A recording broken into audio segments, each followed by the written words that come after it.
Hey everyone, it's the Homie Game Guru here for a quick video. Now, for my subscribers, you remember that I did a video on how to make 3D comic book cover art. So as you can see behind me, here's some examples of some of the first ones I ever did. And I actually was selling these prints as well on Etsy, on eBay, and they were actually doing quite well. I was selling their large poster prints, like 20 by 30s, and they were selling well, but they actually took me quite some time to do. And even though I was selling them for like $100 each, it was just becoming kind of a strain to make them, so I actually desist in making them anymore.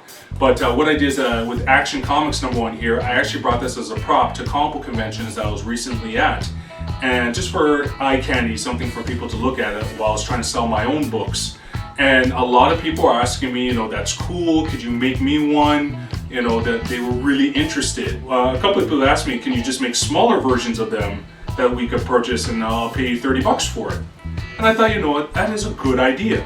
And to take things even further, to take it even a better step, I also had another video on working with a company called Glow Ink. Now, here in Canada, the options for glow-in-the-dark paint are pretty pathetic. There's the Martha Stewart stuff, there's some other products out here, but trust me, when you go to Walmart, you go to Curry's, you go to all these other stores, Michael's, the selection is just sad.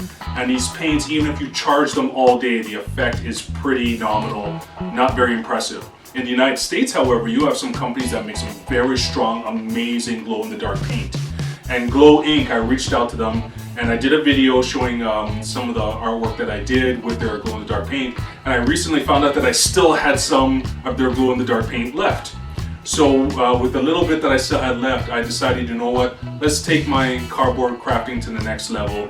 So what I do now is smaller renditions of my 3D covers. So as you see with this one here, I now have the small 11 by 17 edition, and it glows in the dark.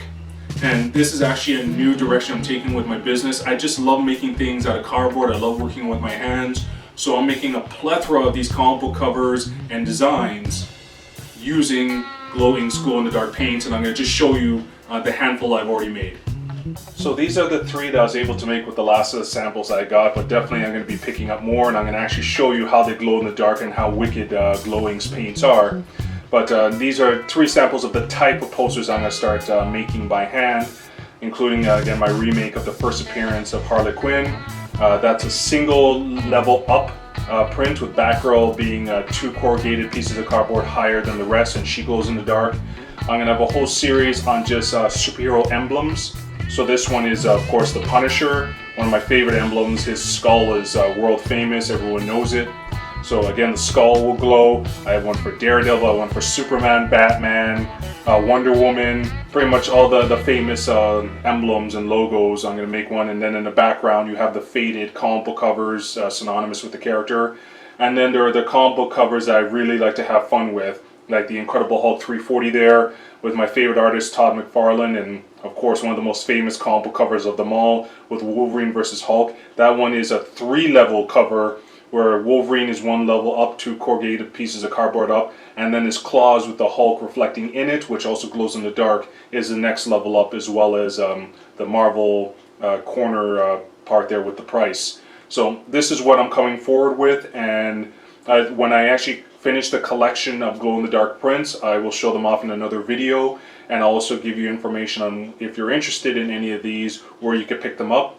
And if you're in Canada, I will be at the Cambridge Comic Arts Festival in August, at the Hamilton Comic Con, and at the London, Ontario Comic Con. And I'm deciding if I'm going to go to the Buffalo, New York Comic Con as well. But also a way to share this with people who might be interested in a very unique type of paper craft, cardboard craft. And unlike paper crafts, which are very fragile and you have to keep them in frame, this stuff you could touch with your bare hand. It's solid. It's something that you could really immerse yourself into.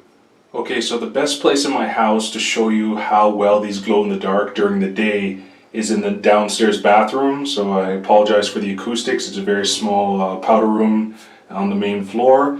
But I'm going to turn off the lights, and you could see for yourself, just with the one thin coat I was able to put on each of these, how well it glows in the dark. So here we go.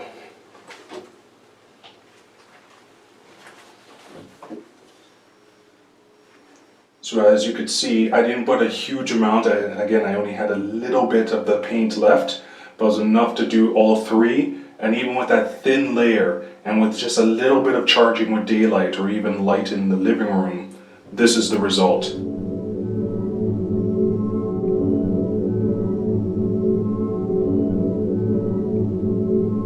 So there you have it, guys. And if you want to check out Glow Ink, here's their website. Again, a great company. They make some amazing glow-in-the-dark paints and of different colors and mediums, invisible paints, two-tone paints that are one color during the day, another color at night. Pretty awesome stuff. So check them out. Tell them that the homie Game Guru sent you. Take care, guys.